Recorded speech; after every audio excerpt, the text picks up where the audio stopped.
ಬಂಧುಗಳೇ ಯೋಚನೆ ಮಾಡಿ. ಈ ದೇಶದಲ್ಲಿ ರಾಮ ಮಂದಿರ ಕಟ್ಟಬೇಕು ಅಂತ 1000 ವರ್ಷಗಳ ಹೋರಾಟ ಆಗಿದೆ.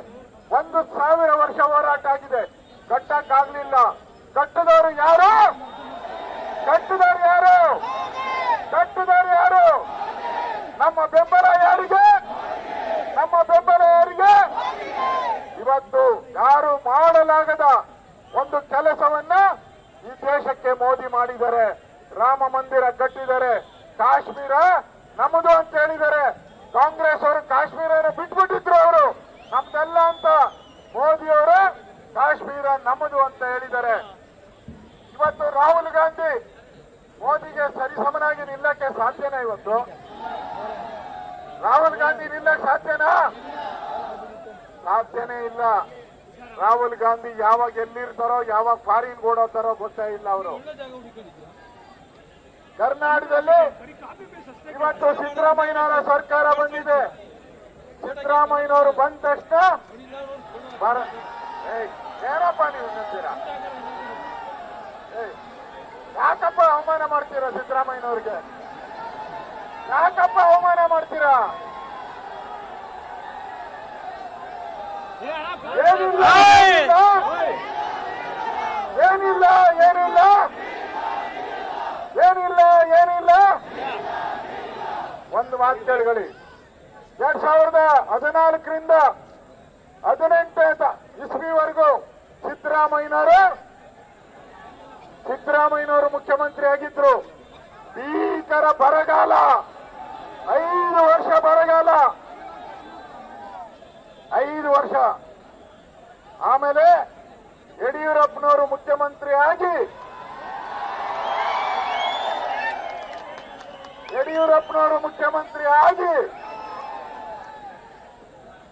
ರಾಜಭವನಕ್ಕೆ ಹೋದ್ರು. ರಾಜಭವನದಿಂದ ಬಂದು ಕ್ಯಾಬಿನೆಟ್ ಮೀಟಿಂಗ್ ಅಲ್ಲಿ ಕೂತ್ಕೊಂಡ್ರು. ಒಬ್ಬರೇ ಬಂದು ಆಚೆ ಬರ್ತಾರೆ, ಇಡೀ ರಾಜ್ಯದಲ್ಲಿ ಮಳೆ ಬಂದ್ಬಿಡ್ತು. ಇಡೀ ರಾಜ್ಯದಲ್ಲಿ ಮಳೆ ಬಂತು. ಬಿಜೆಪಿ ಸರ್ಕಾರ ಬಂದಾಗೆಲ್ಲ ಮಳೆ. ಬಿಜೆಪಿ ಸರ್ಕಾರ ಬಂದಾಗ ಕಾಂಗ್ರೆಸ್ ಸರ್ಕಾರ ಬಂದಾಗ ಬರಗಾಲ. ಈ ಕಾಂಗ್ರೆಸ್ ಅವರು ಈ ದರಿದ್ರ ಕಾಲ್ಗುಣದಿಂದ ಇವತ್ತು ರಾಜ್ಯದಲ್ಲಿ ಬರಗಾಲ ಬಂದಿದೆ. ಬರಗಾಲದಲ್ಲಿ ಅವರು ಹಣ ಬಿಡುಗಡೆ ಮಾಡಬೇಕಾಯಿತು. ಪ್ರತಿಯೊಬ್ಬ ರೈತರಿಗೆ ಸುಮಾರು 25,000 ರೂಪಾಯಿ ಹಣ ಕೊಡಬೇಕಾಯಿತು ಪ್ರತಿ ಎಕರೆಗೆ. ಅವರು ಕೊಟ್ಟಿಲ್ಲ. ದ್ರೋಹಿಗಳು ಮೋಸ ಮಾಡಿದ್ರು. ರೈತರಿಗೆ ಮೋಸ ಮಾಡಿದ್ರು. ಇವತ್ತು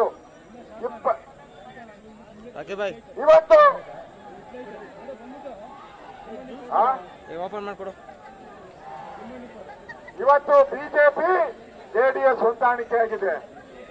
ಕುಮಾರಸ್ವಾಮಿ ಅವರು ದೇವೇಗೌಡರು ಬಿಜೆಪಿಗೆ ಬೆಂಬಲ ಕೊಟ್ಟಿದ್ದಾರೆ. ಅವರು ಕೂಡ ಕುಮಾರಸ್ವಾಮಿ ಅವರು ಮಂಡ್ಯದಲ್ಲಿ ಸ್ಪರ್ಧೆ ಮಾಡ್ತಾ ಇದ್ದಾರೆ. ಇಂಥ ಸಂದರ್ಭದಲ್ಲಿ ಜನ ಯೋಚನೆ ಮಾಡಬೇಕು. ಬಿಜೆಪಿ ಬಂದ್ರೆ ರಾಜ್ಯ ಅಭಿವೃದ್ಧಿ ಆಗ್ತೈತೆ. ಬಿಜೆಪಿ ಬಂದ್ರೆ ಅಭಿವೃದ್ಧಿ ಕಾರ್ಯ ಆಗ್ತೈತೆ. ಇವತ್ತು ಯೋಚನೆ ಮಾಡಿ. ಕಳೆದ 10 ತಿಂಗಳಾಯ್ತು. ಎಲ್ಲಾದ್ರೂ ಒಂದೇ ಒಂದು ಕೆಲಸ ಪ್ರಾರಂಭ ಆಗಿದೆಯಾ? ಎಲ್ಲಾದ್ರೂ ಇಡೀ ರಾಜ್ಯದಲ್ಲಿ, ತುಮಕೂರಲ್ಲಿ ಒಂದು ಕೆಲಸ ಆಗಿಲ್ಲ. ಯಾಕಂದ್ರೆ ಪಾಪ ರಾವುಟಿದ್ದಾರೆ ಸರ್ಕಾರ. ಒಂದ್ ನಯಾ ಪೈಸಾ ದುಡ್ಡಿಲ್ಲ. ಎಲ್ಲ ಹೆಣ್ಮಕ್ಳಿಗೆ ಹೇಳಿದ್ರು 2,000 ರೂಪಾಯಿ ಕೊಡ್ತೀನಿ.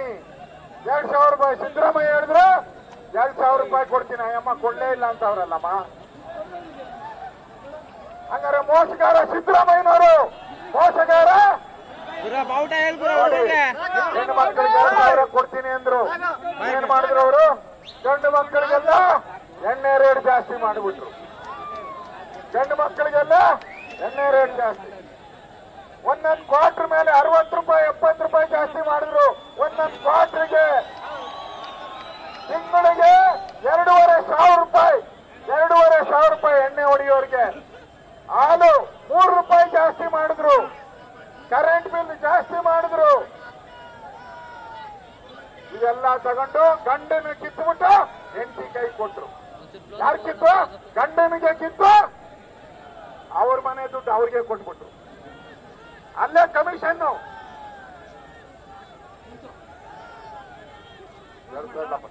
ಇಂಥ ಒಂದು ಸರ್ಕಾರ ಕರ್ನಾಟಕದಲ್ಲಿದೆ. ಇಂಥ ಸರ್ಕಾರ ರೈತರ ವಿರೋಧಿ, ಬಡವರ ವಿರೋಧಿ, ದಲಿತರ ಹಣ 11,000 ಕೋಟಿ ದಲಿತರ ಹಣ ನುಂಗಾಕ್ಬಿಟ್ರು ಸಿದ್ದರಾಮಯ್ಯವ್ರು ಬಂದ್ಮೇಲೆ. ಇವತ್ತು ಮಂಡ್ಯದಲ್ಲಿ ಹನುಮಧ್ವಜ ಹಾರಾಟ ಆಗ್ತಾ ಇತ್ತು. 1 ತಿಂಗಳು ಹನುಮಧ್ವಜ ಹಾರಾಡ್ತು. ಹನುಮಧ್ವಜನ ಕಿತ್ತಾಕ್ತವ್ರು ಯಾರು? ಹನುಮಧ್ವಜನ ಕಿತ್ತಾಕ್ತವ್ರು ಯಾರು? ಹನುಮಧ್ವಜನ ಕಿತ್ತಾಕ್ತವ್ರು ಯಾರು? ಇಂಥ ಕಾಂಗ್ರೆಸ್ ಅವರನ್ನ ಕಿತ್ತೊಗೆಯುವಂತ ಕಾಲ ಬಂದಿದೆ. ನರೇಂದ್ರ ಮೋದಿ ಅವರನ್ನ ಗೆಲ್ಲಿಸಬೇಕು. ಸೋಮಣ್ಣ ಅಭಿವೃದ್ಧಿ ಅಧಿಕಾರ ಹಿಂದೆ ವಸತಿ ಸಚಿವರಾಗಿದ್ದಾಗ ಲಕ್ಷಾಂತರ ಮನೆಗಳನ್ನ ಕಟ್ಟಿದ್ದಾರೆ. ಲಕ್ಷಾಂತರ ಮನೆ ಇಡೀ ರಾಜ್ಯದಲ್ಲಿ. ಎಲ್ಲೇನೋ ಹೋಗಿ ಯಾವ್ದಾನ ಮನೆ ನೋಡಿದ್ರೆ ಸೋಮಣ್ಣ ಅವರು ಕಟ್ಟಿದ್ದು ಅಂತಾರೆ. ಸೋಮಣ್ಣ ಅವರು ಮನೆ ಕಟ್ಟುವಂತವ್ರು, ಕಾಂಗ್ರೆಸ್ ಅವರು ಮನೆ ಕೆಡವರು ಮಾಡೋರು. ಸೋಮಣ್ಣ ಸೋಮಣ್ಣ ಸೋಮಣ್ಣ ಈ ಕಾಂಗ್ರೆಸ್ ಅವರು ಮನೆ ಆಳ್ರು. ಕಾಂಗ್ರೆಸ್ ಅವರು ಮನೆ ಹಾಳು ಮಾಡೋರು. ಅಂತವ್ರಿಗೆ ಇಲ್ಲಿ ತುಮಕೂರಲ್ಲಿ ಸೇರಿಸಬಾರ್ದು. ಬಿಜೆಪಿಗೆ ಕಮಲಕ್ಕೆ ನರೇಂದ್ರ ಮೋದಿ. ಸೋಮಣ್ಣ 24 ಗಂಟೆ ಕೆಲಸ ಮಾಡೋರು, 24 ಗಂಟೆ ಓಡಾಡೋರು. ಸೋಮಣ್ಣನಿಗೆ ನಾವೆಲ್ಲ ಆಶೀರ್ವಾದ ಮಾಡಿ ಗೆಲ್ಸ್ಬೇಕು ಅಂತ ಹೇಳಿ ಮಾಡಕ್ ಬಂದಿದ್ದೀನಿ. ನಿಮ್ಮೆಲ್ಲರಿಗೂ ಒಳ್ಳೇದಾಗ್ಲಿ. ಭಾರತ್ ಮಾತಾಕ್ಕೆ ಜೈ ಶ್ರೀರಾಮ್. ಪವನ ಪುತ್ರ ಹನುಮಾನ್ ಕಿ, ಪವನ ಪುತ್ರ ಹನುಮಾನ್ ಕಿ.